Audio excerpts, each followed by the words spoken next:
Hello, Mark. I'm Ted. My number is 13. Great read. The nightmare outcome of a son's mental illness. Cynthia Hernandez was thinking about the missing dog when she awoke early that September morning in her family's two-story tract home, tucked away in a residential enclave north of a busy commercial corridor in Chino. The 10-year-old Cocker Spaniel, Sandy, hadn't been seen since the day before. She went outside to call the dog again, without luck. She came back in, took a shower, and began ironing clothes for work. Her husband, Anthony, was in bed browsing the internet on his new tablet. He didn't look up when their 19-year-old son, Aaron, walked into the room. Aaron and his mother had argued about the missing dog, and Anthony wasn't in the mood to talk to his son now. Aaron's behavior had been spinning out of control. He was convinced he was being poisoned by trucks passing on nearby thoroughfare. Smells and loud noises upset him. He would grow incensed if his mother burned a tortilla in the kitchen or his grandmother had the television volume too high in her room. He punched holes in the wall and talked about killing himself. Once, his mother said he told her he dreamed that he had killed her. It was obvious to Cynthia that her son was a danger. She and Anthony had sought help from California medical, legal, and law enforcement institutions, but they had found only temporary relief and were frustrated by the piecemeal and often impenetrable nature of the state's mental health system. I felt that one day I would come home and find him dead in the house, or that he would hurt somebody in the family, Cynthia said later. We always felt that. We lived with that every day. On that September day, Aaron walked up to his father as he sat reading in bed and raised a baseball bat above his head. The youngest of 3 children, Aaron was an artistic kid who loved playing guitar and the video game Halo. A lifelike drawing he made for his grandmother of Sandy, the Cocker Spaniel, stands out in the collection his family keeps.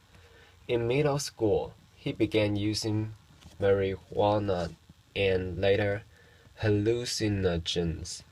After repeated attempts to control his drug use, his parents decided was linked to an underlying mental health problem.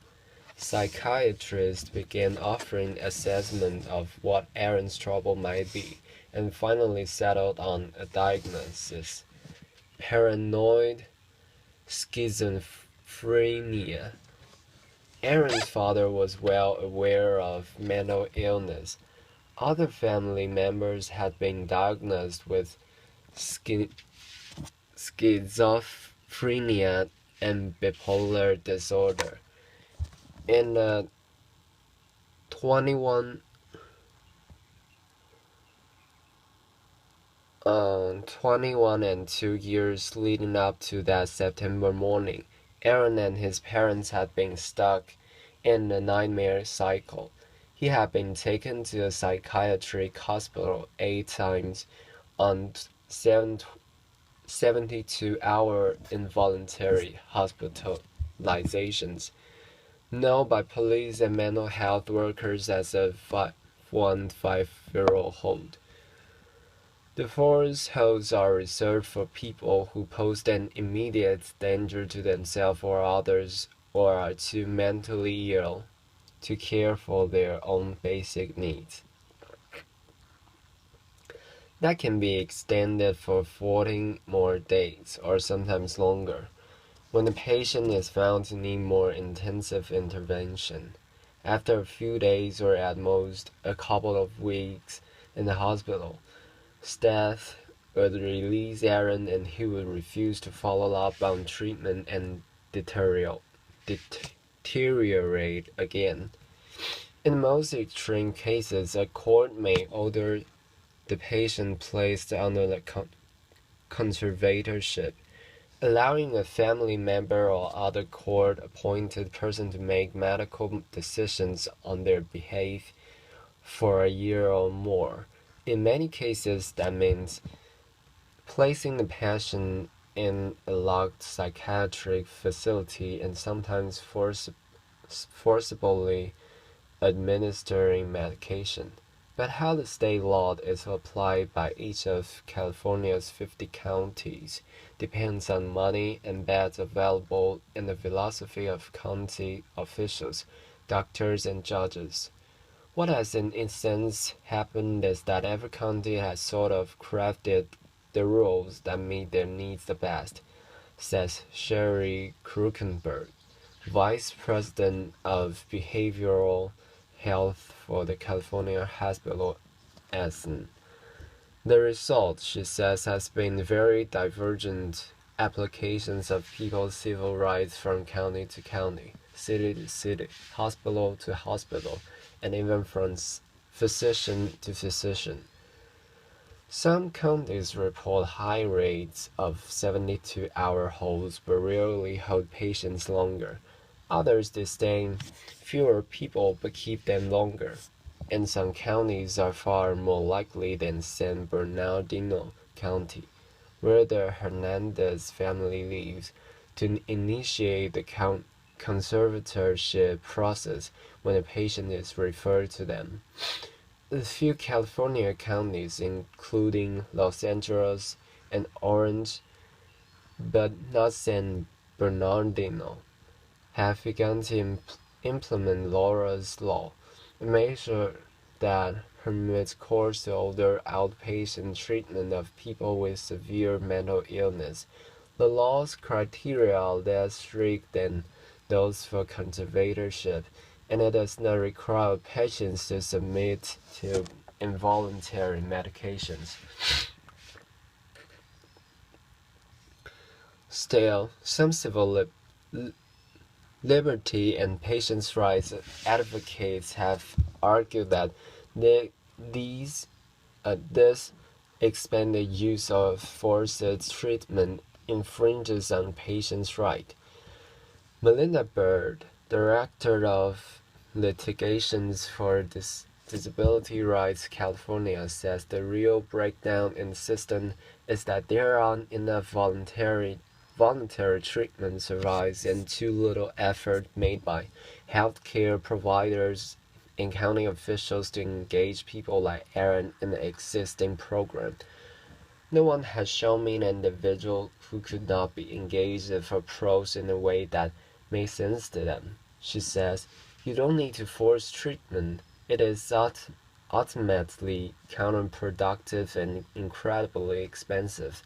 State Assemblywoman Susan Eggman, D. Stockton, who wants to expand the use of Laura's Law, points out that people whose mental illness goes untreated often end up incarcerated. We see this as a way of potentially increasing people's freedom, she says. Unable to control Aaron, his parents kicked him out of the house twice after it turned 18 in 2013. During the first stint of homelessness, he was arrested on charges of indecent exposure and having an open container of alcohol. The case is pending. During the second, he landed in an emergency room with a skull fracture. He said someone hit him with a skateboard. Shaken by each incident, his parents took him back in, but his behavior made them increasingly anxious. In the video, Anthony saved on his cell phone Aaron, slight and dark-haired, with a pock-marked face paced back and forth, cursing and covering his ears as he argues with his parents. I wish I could go outside, but I can't. Because people are going to be throwing their cars at me and throwing all kinds of fumes in the air, and I can't even breathe in my own neighborhood, Aaron says. Anthony and Cynthia wrote up the document outlining their son's medical history and said they would bring it to Canyon Ridge, a private psychiatric hospital in Chino, each time Aaron was detained there. They wanted the doctors to make a referral to the county of San Bernardino, which should then decide whether to file a court petition seeking a mental health conservatorship for Aaron, but Canyon Ridge never made that referral, Anthony and Cynthia said. Representatives of the hospital did not respond to repeated requests for comment. Advocates and healthcare providers said there can be disincentives against doctors recommending conservatorships and counties pursuing them, including the strict requirements for patients who qualify, the time it takes a doctor to argue the case in court, and the shortage of long-term beds for psychiatric patients. Even in cases in which the provider recommends a conservatorship, the county still has to make decisions to pursue the case. In some counties, like Los Angeles and Alameda, the public guardian's office files a court petition nearly every time a healthcare provider refers a patient for a conservatorship. According to data provided in response to requests by the Times, LA, for instance, has filed petition on 100% of the approximately 1,200 referrals it receives each year. In San Bernardino County, the average was 13%. Karen Cervantes, a spokeswoman for the San Bernardino County Department of Behavioral Health, said investigator petitions for conservatorship only when there are no other alternatives available. It's not clear what the county would have decided if the private psychiatrist hospital where Aaron was taken during his 5,150 count commitments has referred him for evaluation. On the day before he raised the bed above his father's head, Cynthia said Aaron told her that a demon had appeared in the car's exhaust. She called the county mental health crisis team and tried to put Aaron on the phone with them, but he refused. She said the crisis until sent a police officer to the house. By the time he arrived, however, Aaron had calmed down. When the officer asked if he wanted to hurt himself or anyone else, he said no. Later that day, with his father at work and his mother out on an errand, Aaron led a family spaniel, Sandy, outside. He lifted a baseball bat and brought it down on the dog, pounding her until she was dead. The next morning, Aaron brought the same bat down on his father twice. Anthony, a stocky 52-year-old, managed to wrest the bat from his 110-pound son. He didn't see the knife in Aaron's other hand until the young man sank it into his temple. "Why are you doing this, son?" Anthony asked. "They are going to take you to jail." "Just die, Dad," Aaron said. "Just die." Cynthia ran outside to look for help. Aaron found her in the neighbor's yard and slashed and stabbed her too. Emergency room doctors were able to stitch up Anthony and Cynthia's wounds. including one gash on the mother's neck that barely